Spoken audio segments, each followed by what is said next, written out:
望天族兄，仅此一战，匪寇尽平，足以说明少武能够担当保卫全堡之重任，足以说明少夫人能够协助少武振兴磐石堡之祖业。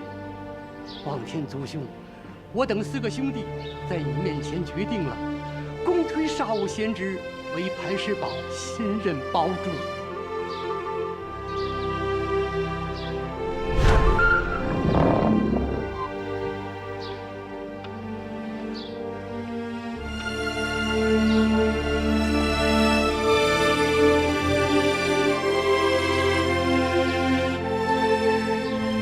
磐石堡的父老乡亲们，出现在你们眼前的，就是磐石堡的新任少堡主和他的新婚夫人。父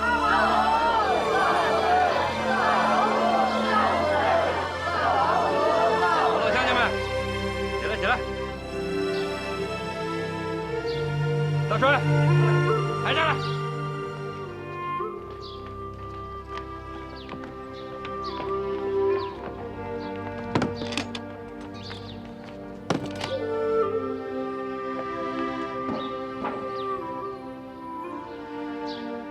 乡亲们，我的夫人是凡胎肉体，不是什么神仙下凡啊！看清楚了。不过呢，她今天督促本堡主做一件大大的善事，可以说是大慈大悲。打开。是。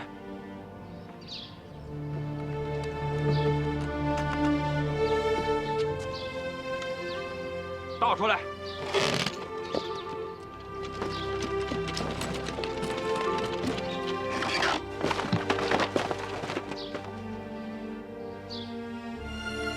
这堆破烂玩意儿，是磐石堡所有的佃农们历年历代欠堡主大宅的账本和契约。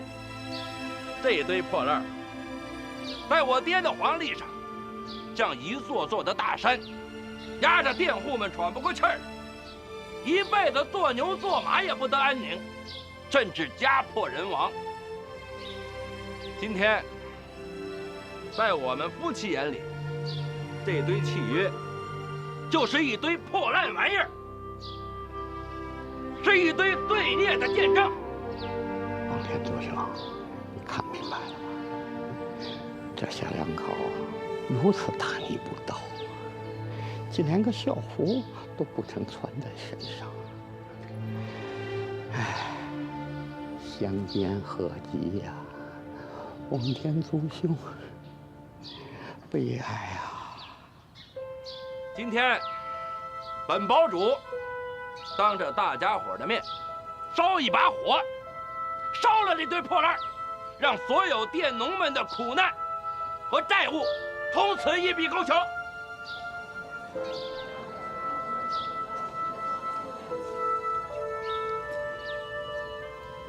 大帅，点火。是。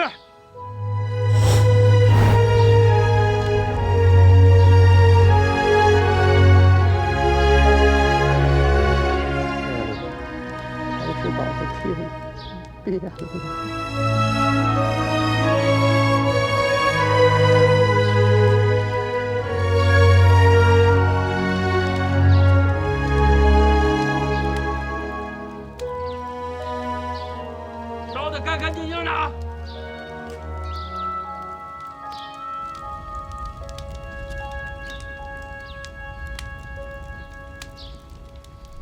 全清楚了，俺们就是败在秦少武这位新婚夫人的手上，才功亏一篑。现在他是磐石堡人眼里的领军白虎神。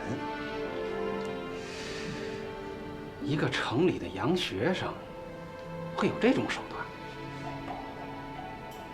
说大当家的生死，是也打听清楚了，大当家的确是弹尽被俘，在关押在什么地方却不清楚。风闻磐石堡宗祠已决定，明日太阳下山前要处决大当家的，沉入天坑。这是磐石堡宗祠中最狠毒的族刑啊！选在太阳下山的时刻，是让死者的灵魂沉陷在黑暗的天坑中，见不得光明，永世不得超生啊！芳儿，你要真不想随着我去看看，处置这半天，那可是别开生面。我不去，这半天本来就不该死。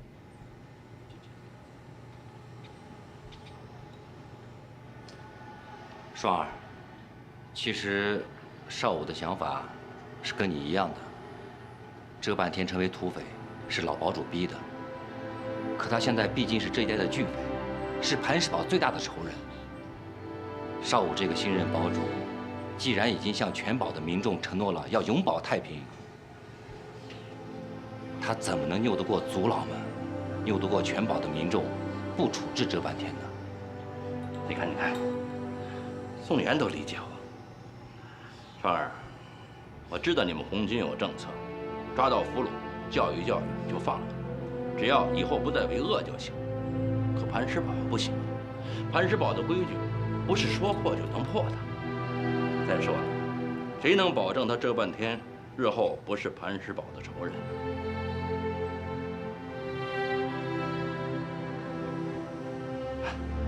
算了，你不想去就算了，咱们去，啊。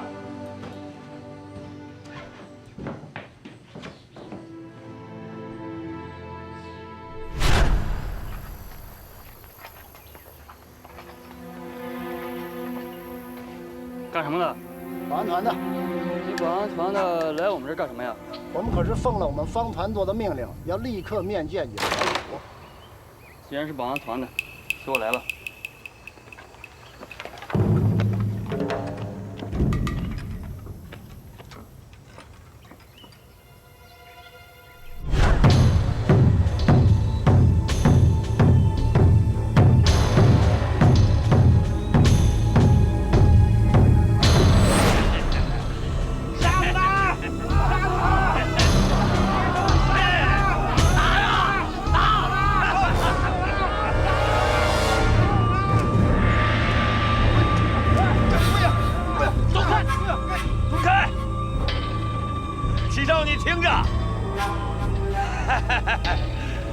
我这半天18年以后又是条好汉，把我弄死啊没关系啊，我就是变成厉鬼，要把以秦王天为首的这些磐石堡的兔崽子一个个咬死。时辰到，醒醒！停止行刑！停止行刑！让他进来。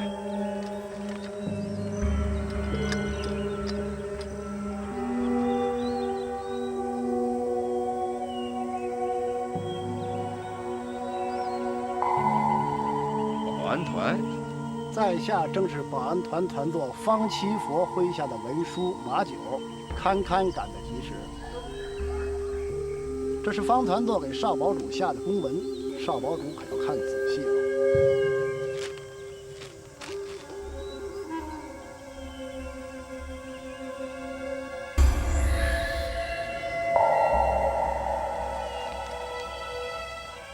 我磐石堡的事情，跟你们保安团何干呢？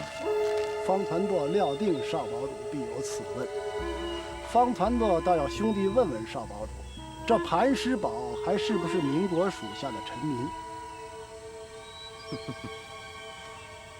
少堡主，方团座还说了，少堡主是深受民国教化的人，不同于已故的老堡主。民国自有民国的法律，这其中厉害，少堡主当比老堡主看得明白吧？少废话。方七佛打算怎么处置这半天？这公文上不是说得很明白吗？这半天暂且羁押磐石堡，明日少堡主可委派信任的人随在下前去县上，同方团座面商处置这半天拒匪的事宜。少武，民国有民国的法律，杀个人可不是儿戏。大帅，停止行刑。明天你跟他们去趟县里保安团。是，带过去。走，走，走。哎，狗农奴才秦大栓，看在和我一个锅里吃过饭的份上，能不能给我换个地方？大宅水牢那地方我都住腻了。押走。好。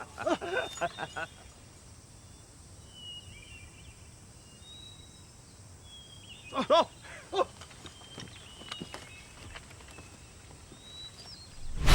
磐石堡少堡主秦少武军舰，今系堡寨荡平黑风洞匪寇，生擒匪首遮半天，实感欣慰。少堡主之功，功在襄子，但少堡主须知，遮半天为上清江之巨寇，臭名昭著，少堡主当遵从政府法令，不得以私刑擅自处置。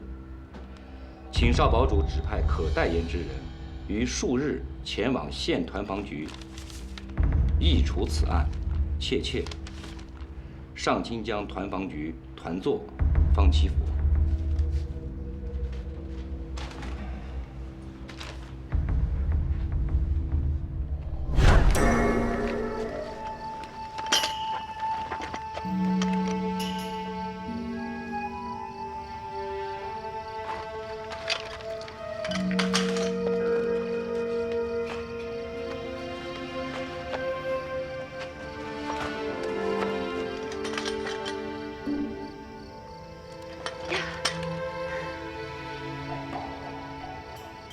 走。派来送公函的人现在在哪儿？啊，安排他住在堡里了。明天让大栓随他去县里。这送公函的人傍晚才赶到磐石堡，正好赶着刀口下终止了行刑。天色就已经晚了，他们只能住下。这样一来，也方便明天跟磐石堡派的人一块儿去县里办事儿，对吧？这不就是凑巧吗？我倒不认为是凑巧，很像蓄意制造某种机会。双儿，你是不是看出什么来了？最大的疑点就在这个落款上。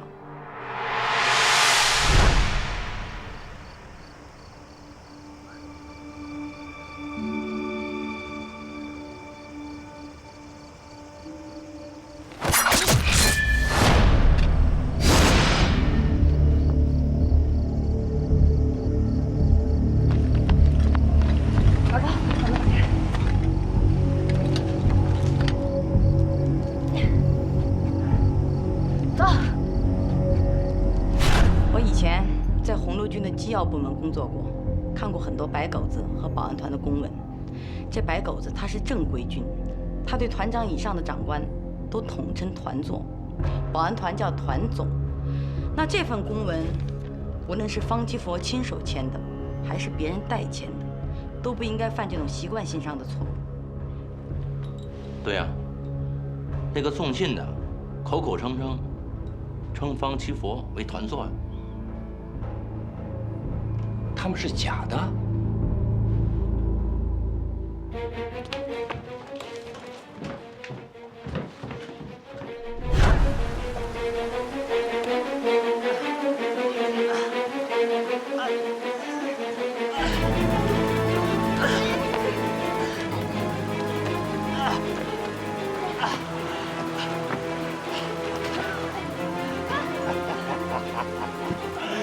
妹子，我就知道你能来救我，嘿，还邪了门了。那一帮老爷们怎么派个娘们来救我？我欠你一条命，我该还的，快走吧。哎，给我把枪。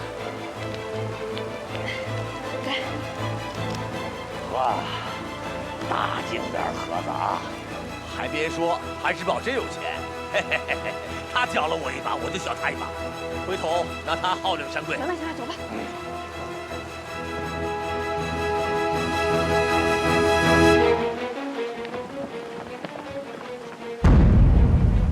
少爷，快进去看看。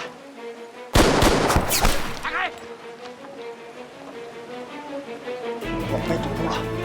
甄万金，你跑不了了。看来他们识破了我们的身份。这地先我守，跟我慢冲。继续打！开枪！都别开枪！让开！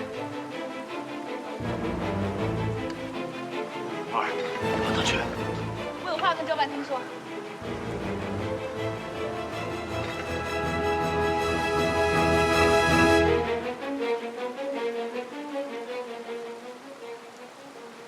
周半天，你出来，我有话跟你说。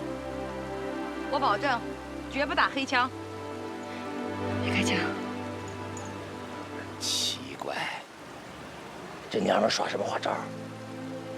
你出去看看，看他们到底要说什么。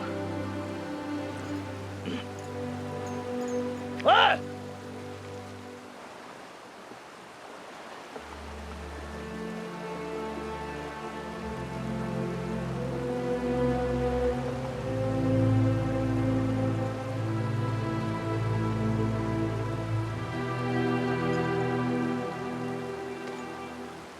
老子出来了，有什么话可说的？你以前的身世，秦少堡主都已经清楚了。确实是老堡主秦望天对不住你，但是现在他已经去世了。现在你最应该考虑的是你眼下的处境。你能不能跟磐石堡有一个协议？这冤家宜解不宜结啊！如果你觉得我说的话有道理，那你和你的人就可以安全地离开磐石堡。如果你认为以前的恩怨一定要用武力手段解决，你应该明白后果是什么。好啊，好汉不吃眼前亏。你要没诓老子，老子倒乐得图个逍遥自在，也算还了你们磐石堡对老子的一笔血海深仇。周半天，我希望两家的恩怨就此了结，起码以后不要再为难磐石堡那些无辜的乡亲们了。好，这个妹子仗义。现在你们可以走了。后会有期了。走。走。双儿，你怎么能放了他呢？少武，双儿是对的。少武，对不起，这次我替你做主。双儿，你真就相信周半天能够弃恶从善，再不与磐石堡为敌吗？我只是觉得黑风洞那些穷苦的兄弟，如果没有周半天这个首领，他们就走投无路了。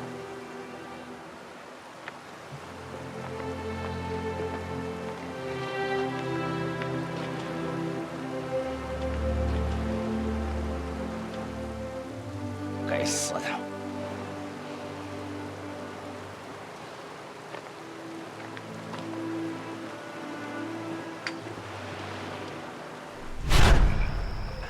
小东西！大妹子，你同那个妹子好像是认识啊？她就是秦少武的新婚夫人，黑灯瞎火的我也不会看错。我们这仗就是败在她的手里。可是我觉得他也挺讲义气的，他不是把咱们都给放了吗？你既然认识他，他要放了我们，当初为什么不同他相认？奇了怪了，他怎么就变成了土豪少爷的女人？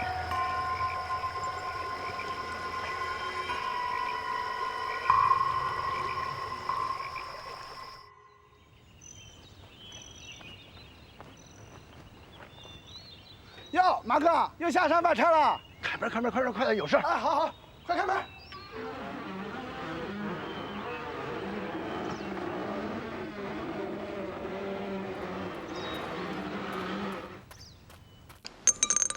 我摸得清清楚楚的，蛛丝马迹都没有放过。少放屁，多说话。就到关键了，大妹子，红六军没了，真的没了，全军覆灭呀！本来军长李洪死里逃生，想利用神团暴动重新扯起红六军大旗，可运气不好，神团头子梅孝达见李洪失势反了水，把李洪诓去给杀了。你这消息都是从哪打探来的？这还用探吗？上清江口口相传，都传成民谣了。你们听，7月里孟兰会，长阳住着张发奎，岩头西开大队，李洪收兵资秋退。8月里8月8，郎平有个梅孝达，梅孝达讲神法，一心要把李洪杀。唱，唱。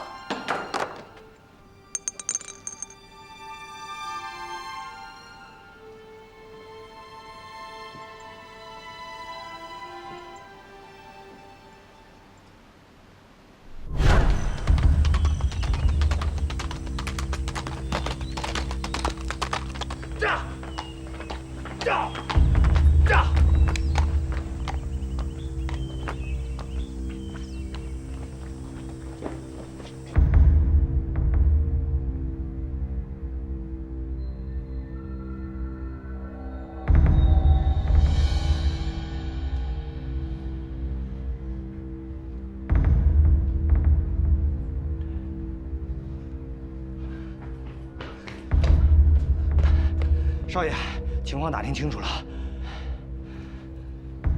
快说。领军峡谷口那一仗，红六军的确全军覆灭了，军长李洪死里逃生，想联络神团重新暴动，东山再起。可没想到神团头子梅孝达却突然叛变了。俺算了，李洪。这消息确切吗？确切，神团里有我认识的人。李洪死后，好多的穷苦人为了纪念他，还特地编了一首歌谣。4月里，立夏节，李洪贺龙把头接，接了头来称豪杰，一心想把土豪灭。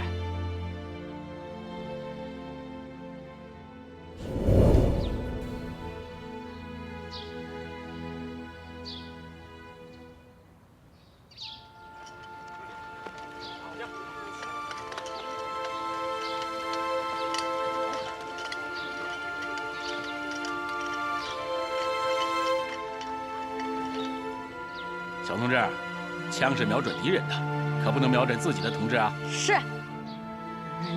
教官同志，对不起，怎么发新鲜高兴了是吧？来，我看看。啊，汉阳造，中国自己生产的真正的现代兵器，口径7.92毫米，射程是2000米。辛亥之夜打响第一枪的就是汉阳造。他推翻了1000年的帝制，现在又支持了我们的北伐革命，打倒军阀，创建共和。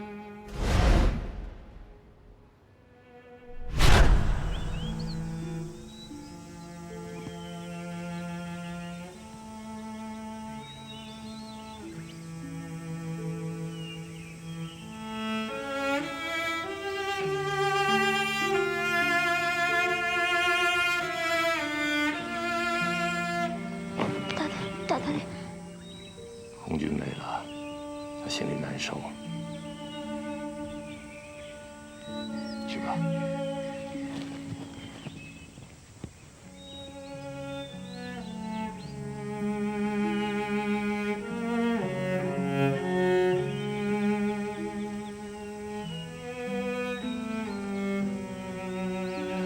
看得出来，大妹子对红军的感情很深呐。那是我唯一可以去的地方。可惜呀，现在红军没了，大妹子也没地方可去了。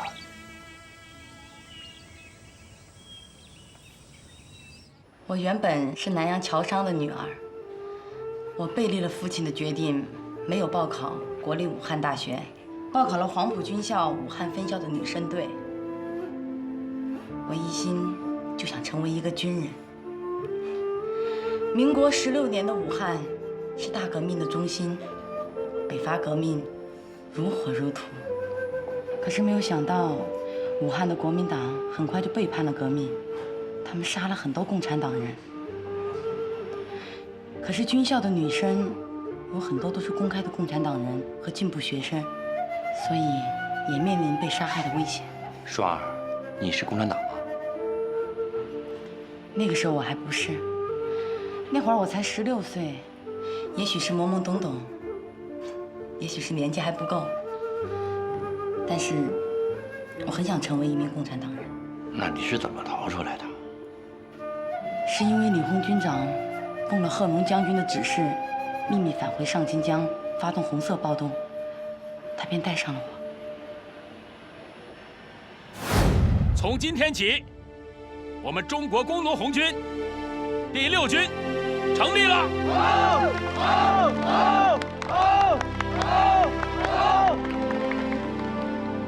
李洪他本来就是上清江人，他对地形很熟悉，也有很好的组织能力，所以暴动很快就成功了。随后就组织了红六军，可是没想到3个月，仅仅3个月，红六军就没了，李洪也没了。就这样，把我一个人扔在了异族他乡。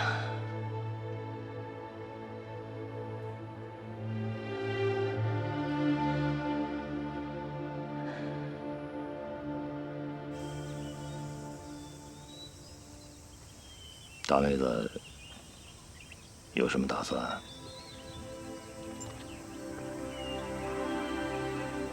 我不是红军。你不是红军？可是我想加入红军。原来是这样，你是把自己当成了红军的人。瞒我瞒到了现在，可笑我还派弟兄们到处在帮你，在找红军。谢谢大当家的。那你说，在这个节骨眼上，你为什么向我坦白？我不想给山寨添麻烦。黑风洞没有红军，保安团就会放松一些。这样，你和弟兄们就有一个安身立命的地方。大妹子倒是仗义。阴差阳错，我偏偏是喜欢上了你这个假红军。有大当家的。就是因为你要投奔红军，保安团的才抓你。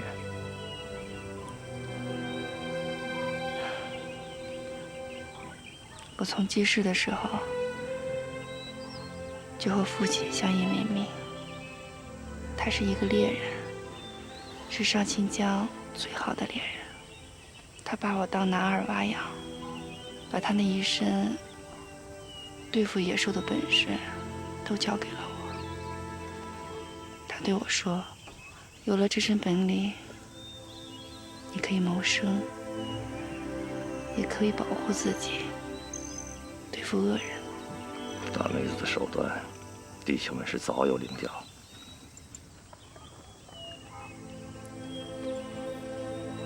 终于有一天，父亲不想被一张名贵的兽皮被抢，打伤了黑狗子。等保安团把父亲放出来的时候，他已经奄奄一息，拉着我的手咽了气。父亲一生穷苦，死得冤屈。我不能眼看着他连口棺材都没有，就自卖自身，进了土豪家，安葬了父亲。没想到掉进了一个陷阱。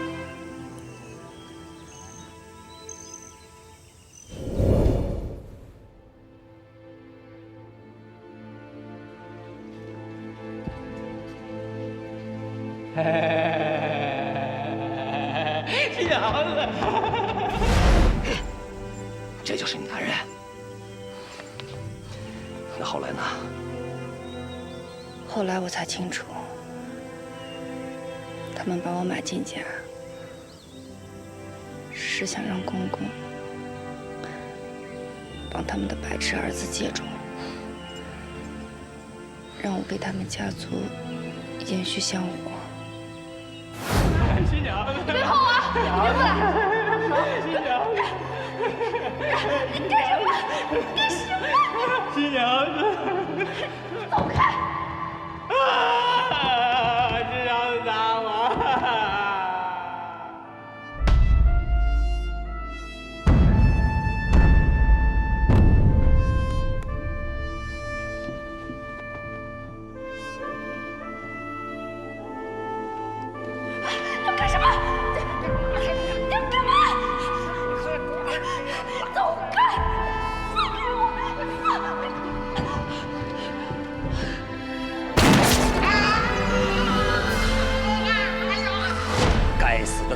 不怕灰，大妹子就该干掉他的宝贝，保住贞洁。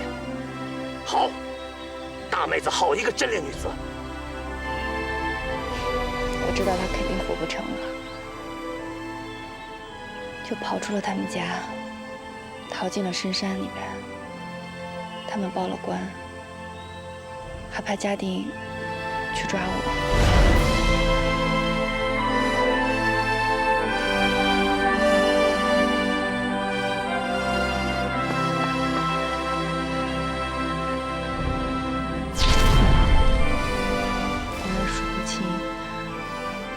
在深山里熬了多少日子？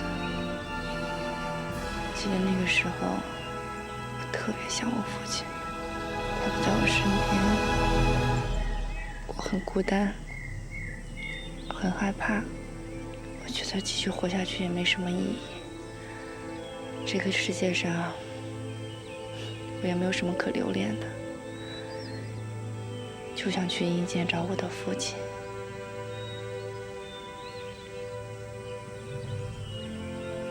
也许是命不该绝。后来，我听到红军的消息，他们杀土豪，杀黑狗子，帮助穷苦的人，所以我就踏上了寻找红军的路。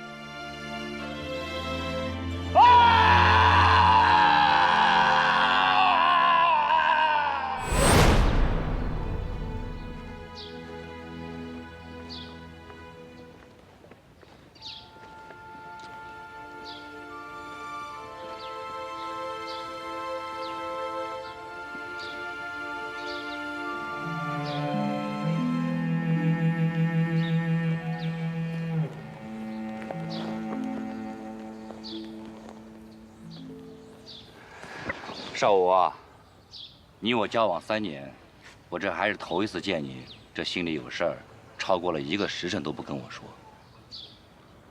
我决定了，不让他走。不是，这事儿当时本身就是为了遮掩外人的耳目，是无奈之举啊。可我现在当真了，我爱上他了，我要真娶她。如果你是我，你也会这么做吧？你个书呆子，别想瞒我。我知道你也喜欢柳双儿，不过很遗憾，爱人只有一个，不能共享。对不住了，你呀，太霸道了。谁让我们是最好的朋友呢？啊，哎，你可说过的。 要伴着我们小夫妻朝朝暮暮、恩恩爱爱，说话得算数。可是，少武，你觉得他会答应你吗？真情所至，金石为开。现在红六军没了，李红也没了，武汉的白色恐怖比三江还要厉害。他能去哪儿？只能留在磐石堡，让我保护他。 我会祝福你的，假惺惺的。秦公子，你可不能失信于我，你答应过会送我走的。我是失信了，可还有比承诺更重要的东西。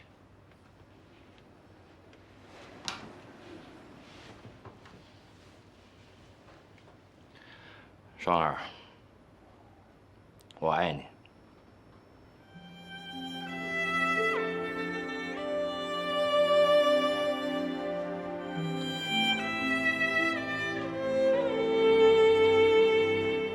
秦公子，是在跟我开玩笑呢吧？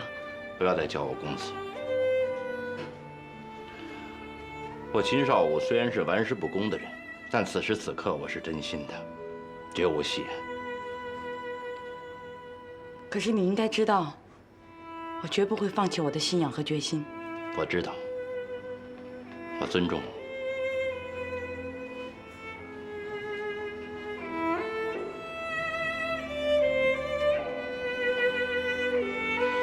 我问你2个问题：红军不能结婚吗？不是啊。结婚对象不能是红军以外的人吗？当然不是了，我们红军啊是让女人平等。那就好。你也知道了，红六军打散了，你无处可去。可我需要你，需要你用红军教给你的进步思想，帮着我一起治理磐石堡。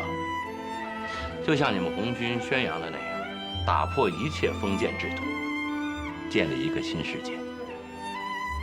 双儿，你没有理由拒绝我。无非你从来没有正眼看过我秦少武，我在你眼里根本就是不屑的人。不是，少武，我真的从来都没有这么想过。那你是答应了？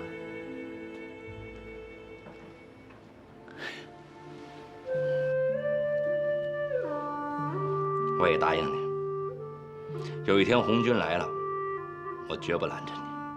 你要相信我这个当丈夫的，不会影响你追随红军的决心。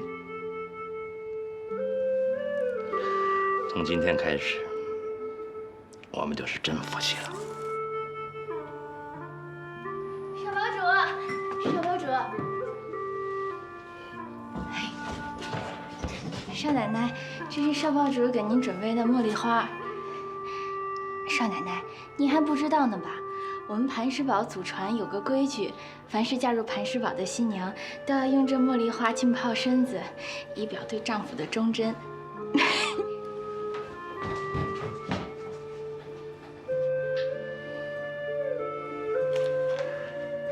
双儿，我会举办一个盛大的婚礼，让你风风光光的进洞房。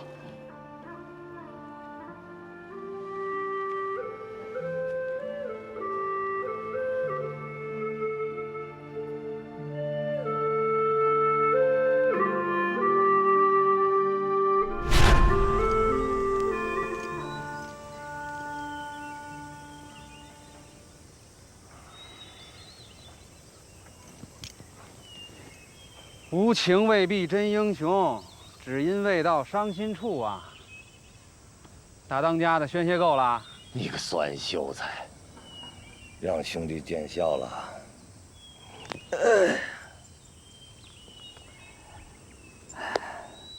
兄弟，你知道吗？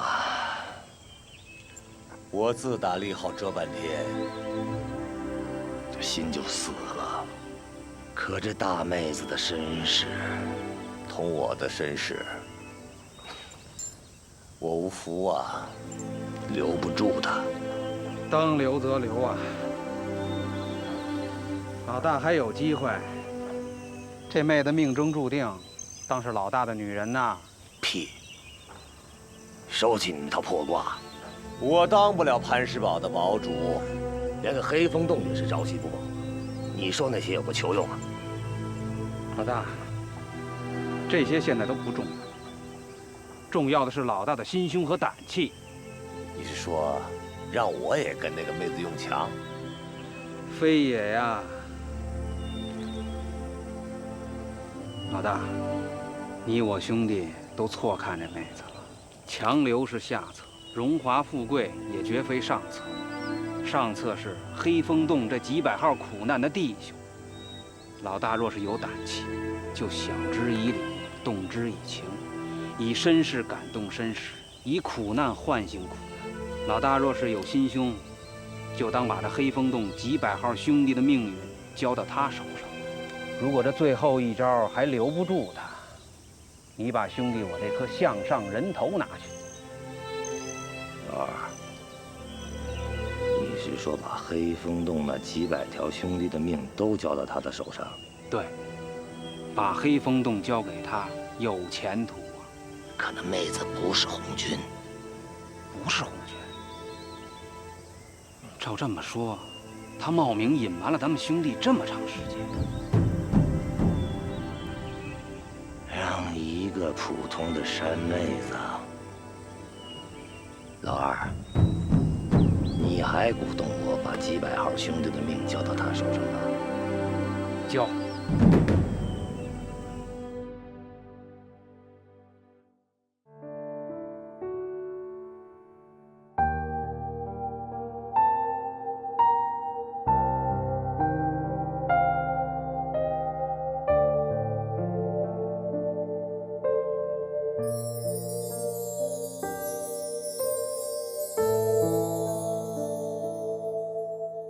暮雪还是惊雷，梅花不怕风吹，熬过冰雪的疲惫，等待春暖的珍贵。前方挡住了谁？目光没有后退，战火走出的姐妹，越过生命的堡垒。狼烟中的玫瑰，穿过迷雾不能后退，经过不让虚美，谁说只会流泪？信仰也有是非，只是我无法奉陪，千山遇上万水，眼中还有热爱，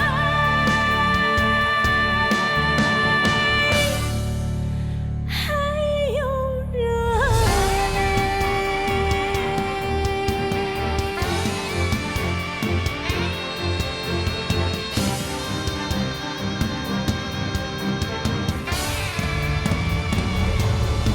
狼烟中的玫瑰，穿过迷雾不能后退，经过不让虚美，谁说只会流泪？信仰也有是非，只是我无法奉陪，千山遇上